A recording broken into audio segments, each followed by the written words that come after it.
Jawa ini tidak akan pernah mengajarkan sebuah kebaikan. Sebab kalau ada sebuah kebaikan, ya, menurut saya, menurut yang lain, kejawen yang lain, monggo cerita baik gitu loh.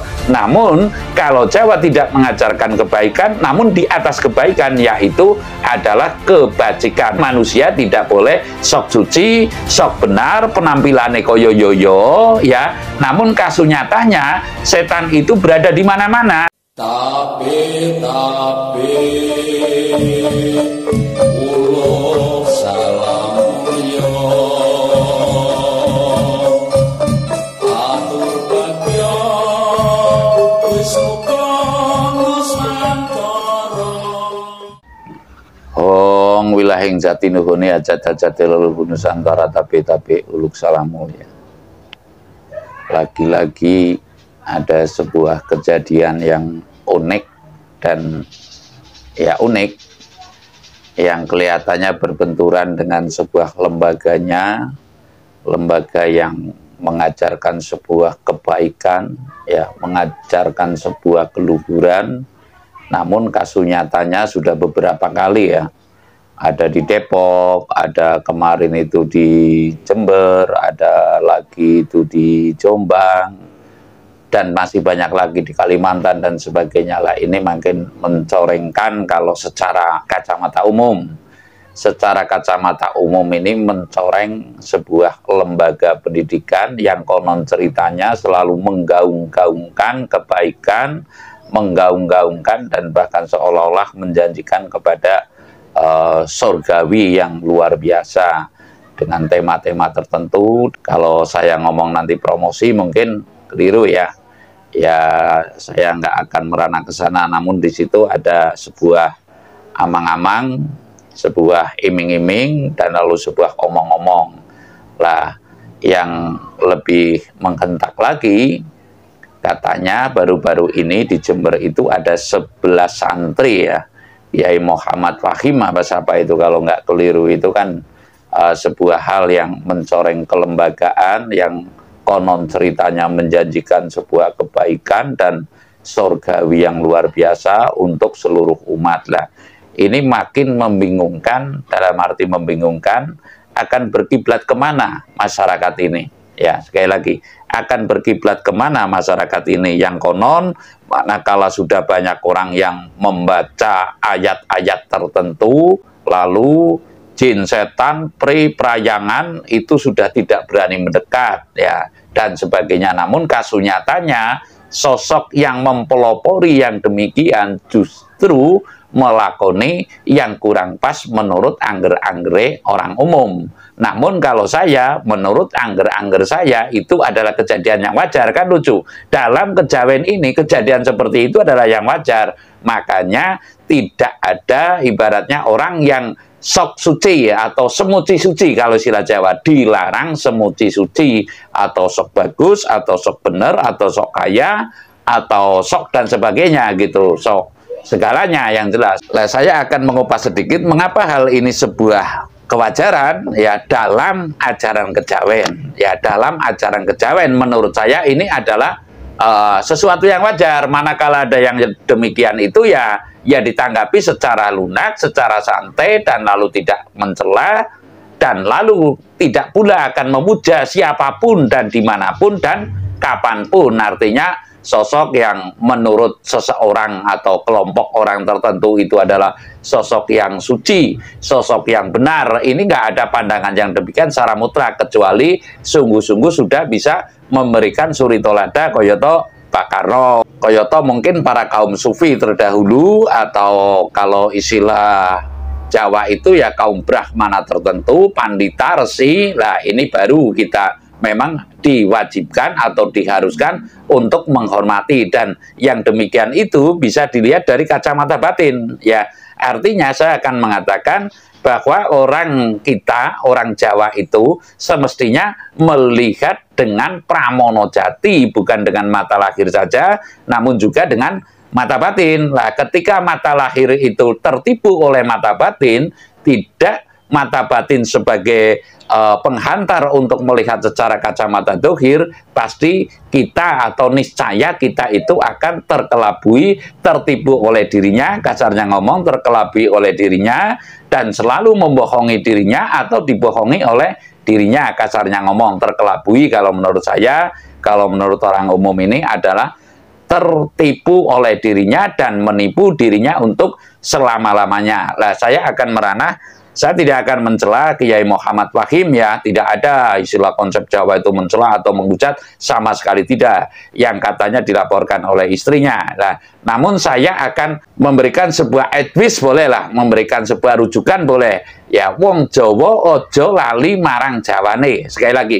wong Jawa ojo lali marang Jawane. Kalau dalam pemahaman Jawa yang saya tahu, jadi manusia itu pantang memuja dan pantang pula untuk mencela dan apalagi menghujat. Jadi intinya dalam kejadian seperti ini ya wajar saja. Mengapa wajar? Karena jodon-jodon kodrate ngalam. Sekali lagi, jodon-jodon kodrate ngalam. Ada siang, ada malam, ada laki-laki, ada perempuan. Dan bukan saya mengajak wajar itu harus dilakoni, bukan. Ini patut dihindari, namun manakala sudah terjadi ya diperbaiki, yang saya maksud gitu. Jangan sampai terjadi yang demikian.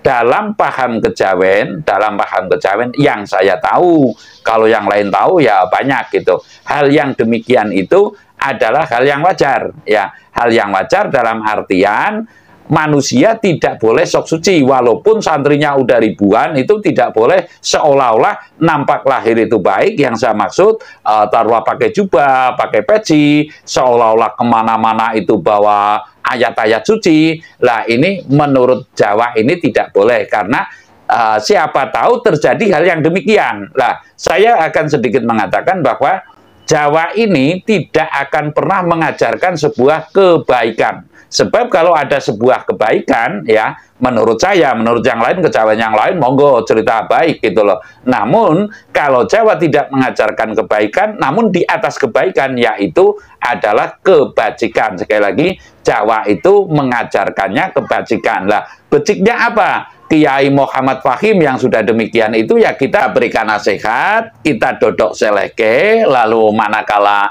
ada terjadi sebuah kehamilan umpamanya gitu ya, semestinya dipertanggungjawabkan secara biologisnya, betul apa tidak, kan itu zaman sekarang zaman sudah canggih. Jadi intinya saya tidak akan menghujat kaum yang demikian, karena jodon-jodon kodrate ngalam ya, jodon-jodon kodrate ngalam. Nanti terus ada sorotan kalau saya perilakunya seperti itu, tidak. Namun saya lebih mengutarakan bahwa kejawen ini tidak akan pernah ada ajaran yang membenar-benarkan dan menyalah-nyalahkan.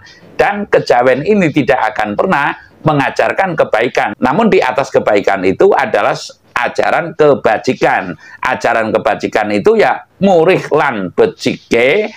Kaum yang demikian ini ya jangan dihujat, tapi diingatkan, begitu loh. Sekali lagi, kaum yang demikian itu tidak perlu dihujat, namun diingatkan. Lah, itu seperti itu kan. Makanya manusia tidak boleh sok suci, sok benar, penampilannya koyo yoyo, ya. Namun kasus nyatanya setan itu berada di mana-mana, termasuk di pondok-pondok pesantren. Kasus nyatanya seperti inilah. Siapa yang bisa menangkal setan? Yang bisa membawa ayat suci dan ayat suci. Artinya begini, saya mengatakan ayat itu harus dihayati dan lalu dihajati. Ya, sekali lagi, ayat itu mestinya dihayati dan lalu dihajati. Manakala tidak ada penghayatannya dan penghajatannya, niscaya yang demikian itu ayat itu hanya tinggal tulisan saja, begitu. Sekali lagi, ayat itu semestinya dihayati dan lalu dihajati. Saya hanya menyampaikan kepada kaum yang demikian itu, ya,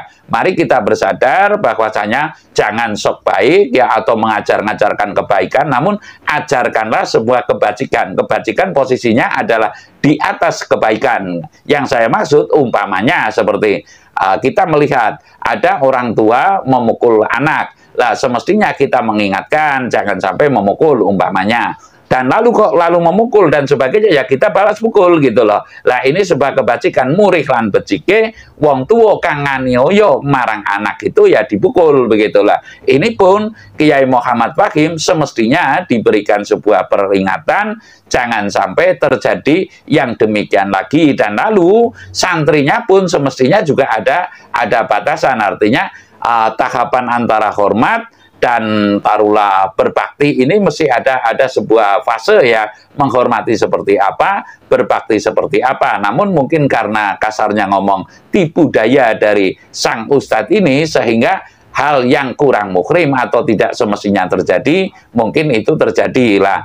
Malah ini saya mendengar katanya Kiai Muhammad Fahim ini akan melamporkan balik, kan lucu lah. Ini sebuah hal yang fenomena yang patut kita perhatikan, yang jelas perhatikan dan lalu kita hayati dan lalu kita menghindari yang demikian. Jangan sampai lembaga yang konon mengajarkan sebuah kebaikan, menjanjikan surgawi, lalu ada iming-iming ngomong-ngomong, ya iming-imingnya ya mungkin surga, omong-omongnya ya mungkin zakat, fitrah, mal lah. Ini sering kali terjadi hal-hal yang demikian, itu sungguh sangat memalukan lah. Mari kita mengkaji diri secara seksama bahwa wong Jawa ojo lali maring Jawane, nek wong Jawa iku ora seneng semuci-suci. Walaupun imannya setinggi bintang di langit, tetap menyembunyikan imannya, tidak menonjolkan seolah-olah itu koyo-yoyo, namun kasunyatanya masih demikian. Yang pada prinsipnya wong Jawa polahe ya kaya wong Jawa, manakala terjadi yang demikian niscaya gitu bisa rapet, rempit, lalu tidak mambrat-mambrat seperti ini yang lalu memalukan sebuah lembaga tertentu yang dalam kolom ini adalah kolomnya secara makronya menyangkut nama baik umat tertentu. Saya rasa demikian. Terima kasih.